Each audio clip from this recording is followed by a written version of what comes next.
किस तरह की मांगों को लेके ये हमारे यहाँ जिला अध्यक्ष धमतरी की ओर से 3 मांग पर हम लोग मतलब धरना प्रदर्शन आज कर रहे हैं, जिसमें हमारा प्रमुख मांग है एडवोकेट एक्ट प्रोटेक्शन एक्ट के संबंध में, और एक मांग है हमारा जो हम लोगों को मृत्यु दवा में 3 लाख रुपए मिलता है उसको 10 लाख रुपए करने के लिए, और तीसरी जो महत्वपूर्ण मांग है सामूहिक बीमा के लिए, जिसमें स्वयं के अलावा परिवार का भी बीमा होना है।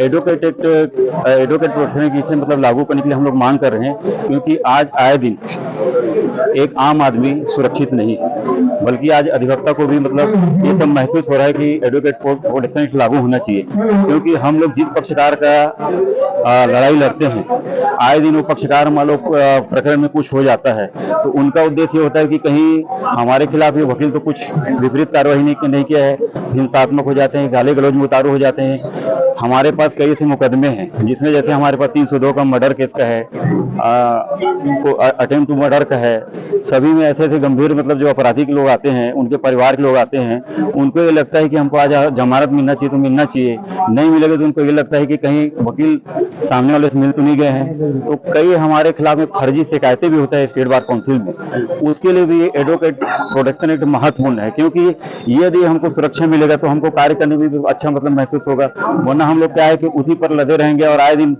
मुकदमे कार्रवाई हमारे पर भी मतलब चलता रहेगा। तो ये एडवोकेट प्रोटेक्शन एक्ट लागू होगा तो इसमें क्लियर इसमें दिया है, यदि कोई भी व्यक्ति एडवोकेट के खिलाफ में मारपीट का, धमकी का या एक्सटॉर्शन का जो भी मतलब जो मुकदमा होगा उसमें सीधा सीधा प्रावधान है नॉन अवेलेबल का, जिसमें 7 साल का सजा है, 50,000 तक जुर्माना है। तो ये अगर प्रोटेक्शन एक्ट लागू होगा तो उसमें अधिवक्ता सुरक्षित महसूस करेंगे और कार्य का भी जो है वो अधिक से अधिक हम कार्य करने में भी अपना योग्यता दिखाएंगे। तो ये प्रोटेक्शन एक्ट वर्तमान में सिर्फ राजस्थान में लागू है, वहाँ के वकीलों को सुरक्षा प्रदान किया गया है। तो हम लोग ये चाहते हैं राज्य स्तर का एक जो हाँ ये जो है राज्य स्तरीय है, परंतु कुछ जिलों में हो रहा है, सभी तरफ मांग पहले भी हो चुका है, लेकिन वर्तमान में आज कोरबा है, जांजगीर है, रायपुर में भी मतलब धरना प्रदर्शन, लेकिन वहाँ के लोग सिर्फ मौके और उत्तर बस्तर में भी हो रहा है।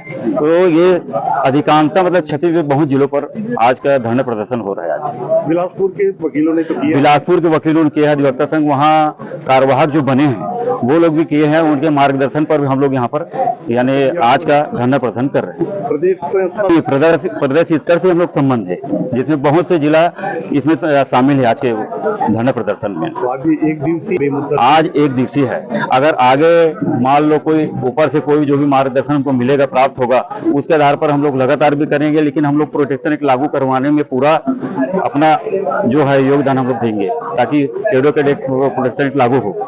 अब एडवोकेट जो होता है वो न्यायालय का अधिकारी होता है, और एडवोकेट प्रोटेक्शन एक्ट इसलिए आवश्यक है कि एक वकील और एक पत्रकार हमेशा शासन के विरोध में काम करते हैं, और शासन और प्रशासन में बड़े बड़े लोग रहते हैं जिनके खिलाफ हमें काम करना होता है। तो चूंकि वो न्यायालय का अधिकारी है, एडवोकेट है ना, और सभी आप कर्मचारी, शासकीय कर्मचारी को देखेंगे तो उनके खिलाफ किसी प्रकार का अपराध पंजीबद्ध नहीं हो सकता, क्योंकि वो अगर वो अपने कार्य में कार्य कर रहे हैं तो उसमें उनके खिलाफ कोई बिना उचित जांच के या बिना राज्य शासन के अनुशंसा के उनके खिलाफ एफआईआर नहीं हो सकता। परंतु एडवोकेट किसी अगर बड़े अधिकारी के खिलाफ कोई मामला पेश करता है और कोई बड़े पुलिस अधिकारी के खिलाफ मामला पेश करता है तो उसके खिलाफ यह देखा गया है कि उसके खिलाफ भी अपराध पंजीबद्ध कर दिया जाता है।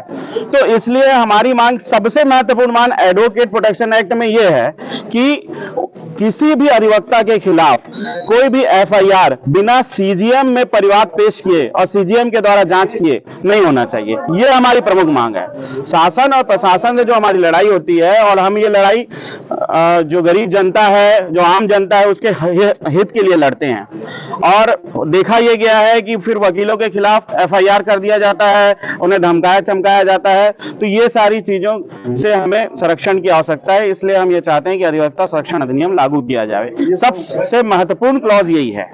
ये समस्या एक बार और आई थी आरक्षण को लेके एसटी/एसटी वाले मामले में, जिसमें ये कहा गया था कि जांच करेंगे उसके बाद ही एफआईआर होगा, लेकिन वो संभव नहीं हो पाया। तो आपका ये जो मांग है वो कैसे संभव हो पाएगा? अब उसके लिए संविधान संशोधन कर दिया गया था केंद्र सरकार के द्वारा, और हम अपनी मांग रख रहे हैं। हम ये अपनी मांग रख रहे हैं। एसटी/एससी में वो मामला अलग है।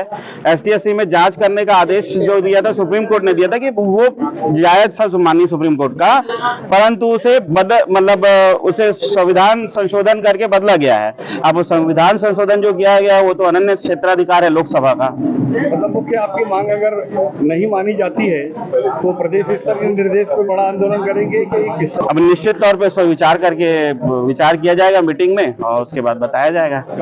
हमसे जुड़े रहने के लिए हमारे YouTube चैनल को सब्सक्राइब करें और नई वीडियो की नोटिफिकेशन के लिए बेल आइकॉन को दबाएं। अगर आप ये वीडियो Facebook पर देख रहे हैं तो लाइक जरूर करें और ज्यादा से ज्यादा शेयर करें। धन्यवाद।